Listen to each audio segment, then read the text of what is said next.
Alrighty. My video is starting.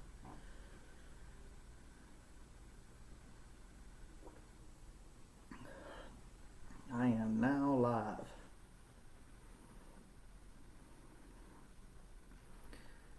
Okay. Well, I'm just gonna sit here and talk until I see some viewers.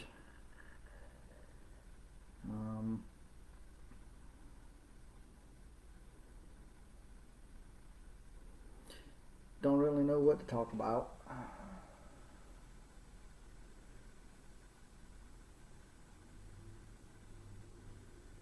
Looks like I got one viewer on there. Whoever is viewing this, hi, how are you doing? You can comment in the comments and I'll respond. Basically, I'm just going to be going over my two pistols that I have.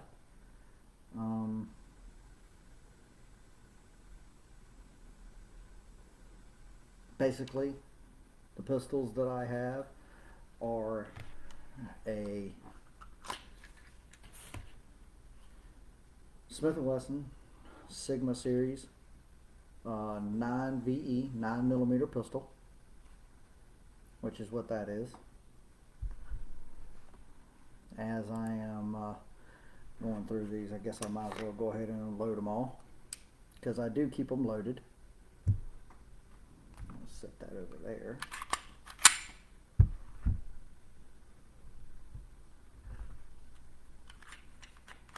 And as you can see there's nothing in the chamber, nothing in the chamber, nothing in the magazine well. That's my 9mm.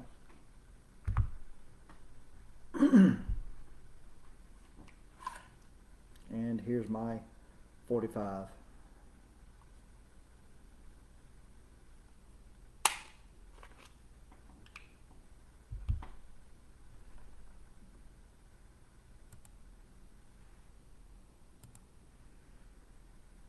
Says I'm currently offline, but I got 2 viewers now and I'm back restored, but for some reason something's going on.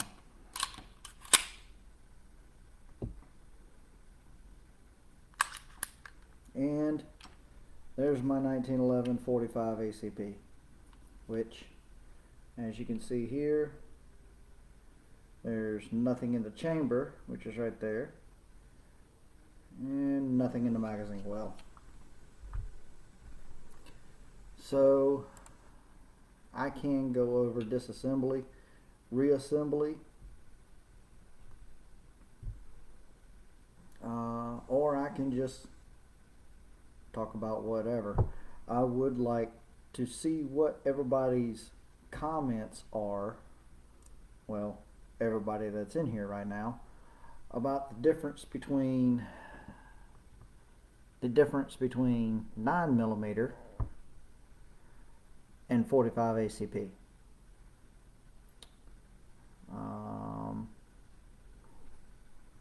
If you have any point of reference, any things to add to the two. Me personally, I like carrying my 45, which is my Kimber. I like carrying it just because it looks better and it's more of a showpiece for me.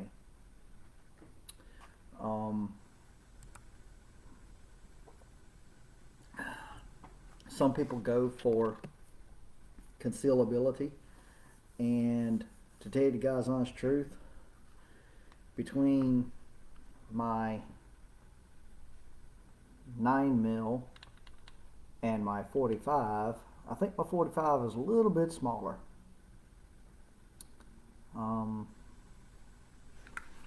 Overall, the 9mm is smaller in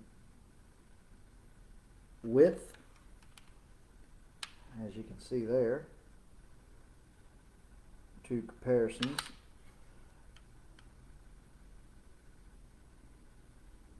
9 mils or my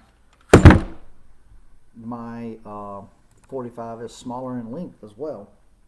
But that's like adding apples to oranges, or comparing apples to oranges, and that's not really a good thing to do. So if you're just joining in with this video, please comment with your name, that way I can say hi to you, and let me know what you think, because I am just starting out with this. Would like to know what everybody's comments are, what their views are, and see if I can answer some questions, or maybe I have some questions for you that you might can answer for me. I don't know. My first live stream, I went over disassembly of my 45. So I guess I could disassemble my 9 mil and just go over it for a little bit.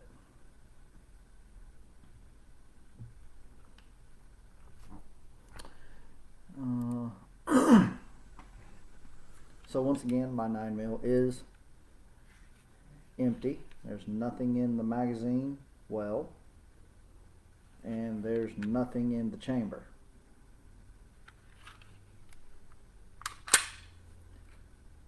To disassemble this, the SW9VE, which is the Sigma version of the Smith Wesson SD.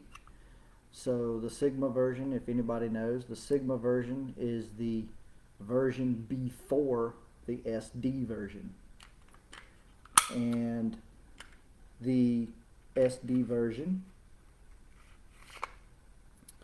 was what come out after Smith & Wesson got sued by Glock. So, and just to catch everybody else up, what I did from there, I'll reassemble and let you know. So basically what I did is, from the uncocked position, you fire your weapon without nothing in the chamber, okay? Wrap your hand around the front sight post like so. Bring back just a little bit. Grab the 2 takedown lever pins on the takedown lever, and your front slide should slide right off. After that, you have your front side with your recoil spring assembly and your barrel inside. You take your recoil spring out by just pressing down on the back of the recoil spring and then pulling out. Your barrel should fall forward if you got it like that, and then you can just pull it right out. That's disassembly of the SD9VE, or SW9VE rather. Going back again, talking a little bit about this weapon. So the Smith & Wesson come out with the SW9VE, which is what this weapon is. I don't know if you'll be able to see it there or not. There you go. You can see it there with the reflection of my camera and my computer screen. So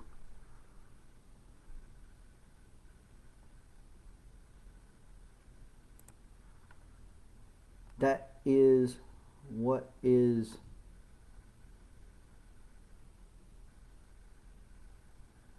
saying something about frame rate. I don't know, it keeps telling me a pop-up status. I'm going to close that and see if I can't keep that off my screen. Probably won't, but so, okay, I see I got a reaction. I got 1 like. Alright, well, thank you. I appreciate that. Don't know who that was, but I thank you. Once again, nobody's commented in the comments, so whoever you are who's viewing this, who is in and out, or whatever, hi, whoever you are. We're just going over the SD or SW9VE, the Sigma version, which is the version before the SD series that you see out in the shops now, in the gun shops and the gun stores now. So like I said before, Smith & Wesson come out with the SD or SW Smith & Wesson SW 9mm VE. Don't quite know what the VE stands for, but they copied Glock too much in the making of this pistol. And by that, what that means is with the trigger, which this is an aftermarket trigger that I have replaced, and with the way the mechanism works on the insides of the weapon, on the internals of the weapon, Glock got a hold of it, found out that it was too much like the Glock 17 and Glock 19, that they decided to sue Smith & Wesson. Well, when they decided to sue Smith & Wesson, Smith & Wesson decided to settle out of court. And so what they did is they decided that they would discontinue the production of the SW 9VE, the Sigma series pistols. With that being said, they stopped making them and revamped their system, revamped what they were making.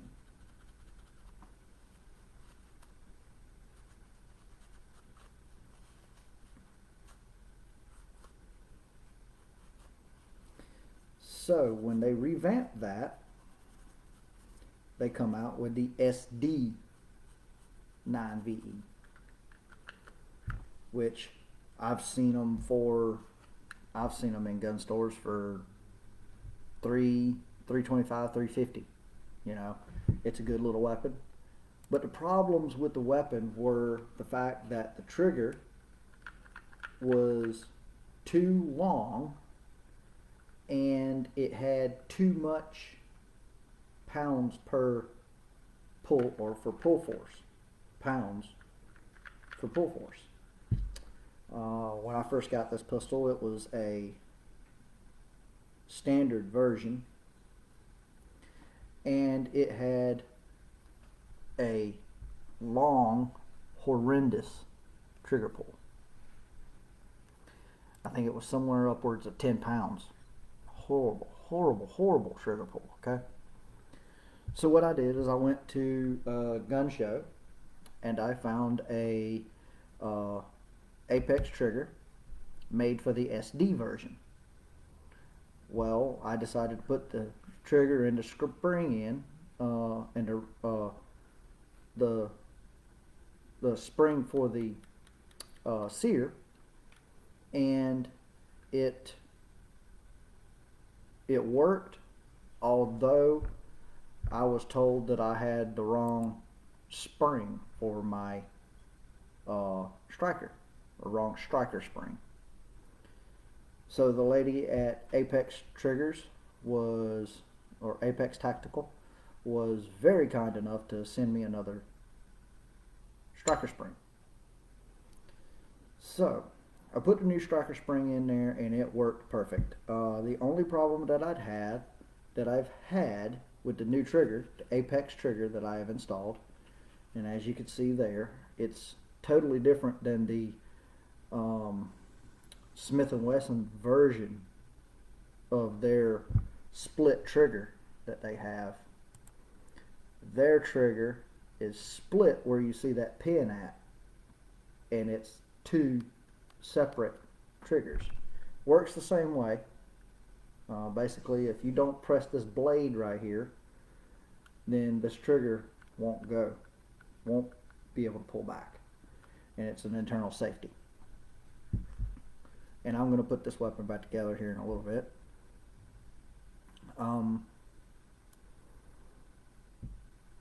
Well, actually right now, So, to put the barrel back, all you got to do is just slide it in. and slide it back until it drops down in place, like so. Okay. From there, all you have to do is keep the barrel like this in the upside down position. Okay. Place the buffer spring or recoil spring back in the little notch there in the hole, and push the recoil spring in just a little bit to make it sit right there on, see if I can get it right there on the camera for you, right there on the barrel. Okay. Once that happens, grab your lower receiver, and you'll notice that the slide grooves are on here and here, the front and the back of the weapon. So what you'll do is you'll just slide your slide back on from the front of the weapon all the way back until it clicks. From there, you just do a weapons check to make sure that it works. As many times as I've taken this weapon apart, I know it works. So, like I was saying with Smith Wesson, the trigger was horrible. I decided to put an Apex trigger on it, and so far it has worked phenomenal with the Apex trigger. I've replaced the trigger, the sear spring, and the striker spring. With those replacements, I have subsequently shortened the pull of my trigger length. Trigger length, as in by putting the new trigger in, I have shortened the distance that I have to pull this trigger back before this weapon will fire. With the new striker spring that I have put in, which goes right inside there, that's the striker right there that I have my fingertip on. And with the sear spring, which is down in here, it's where my sear is, it has greatly reduced the weight of my trigger.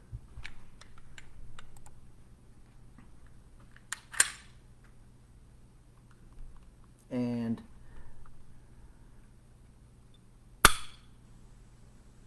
pretty sure you heard the click. That's when it would go off. Cycle the weapon, you can look for the reset.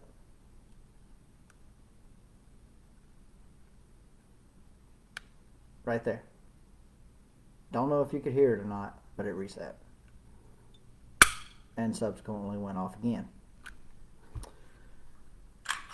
That's the SW9VE.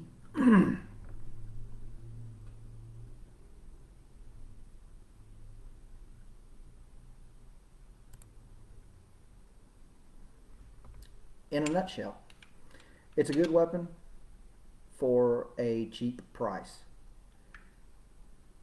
Good for home defense, good for first time users, good for home defense, personal defense. As long as you replace the trigger, that trigger on that thing is horrible. Horrible, horrible, horrible. Okay. Excuse me. But I don't know how I'm going to do that. My video is asking me to please set the frame rate to 15 to 16 frames per second. How do I do that?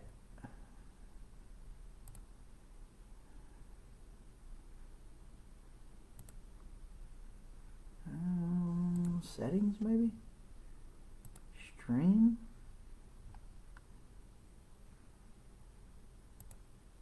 View? I don't know. This is weird. Too low, yeah, too low. I know it says learn more, but I ain't got time to do that.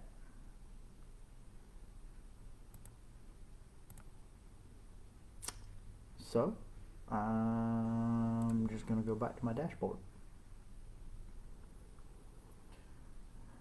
And I'll fix that with the next live video.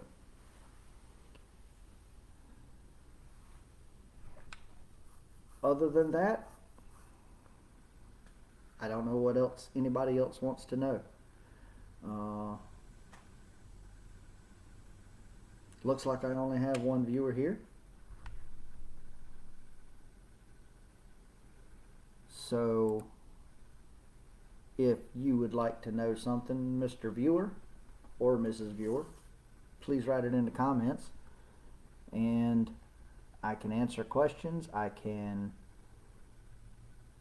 do whatever.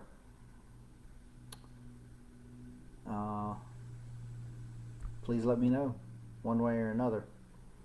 If I don't hear something here in the next few minutes, I might just end this because it's been going on 20 minutes now. I've been talking for 20 minutes, and I know people don't like to hear people talk. Just talk. I would like to know everybody's thoughts. Me personally, as far as when it comes to the round, I've heard people say that, matter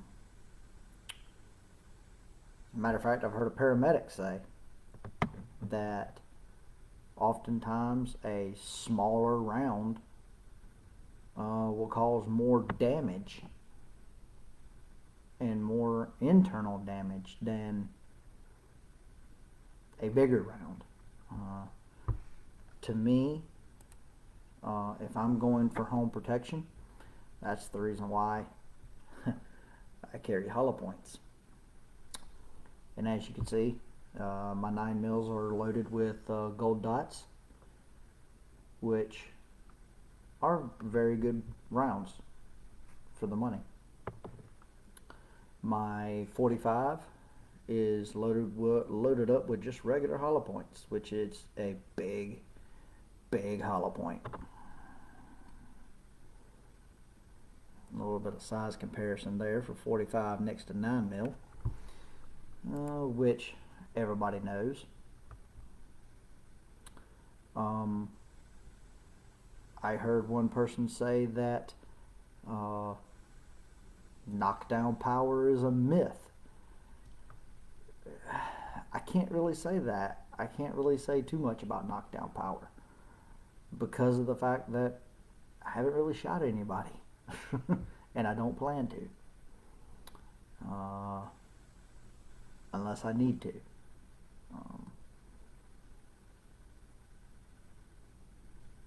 Let me know what you think in the comments, people.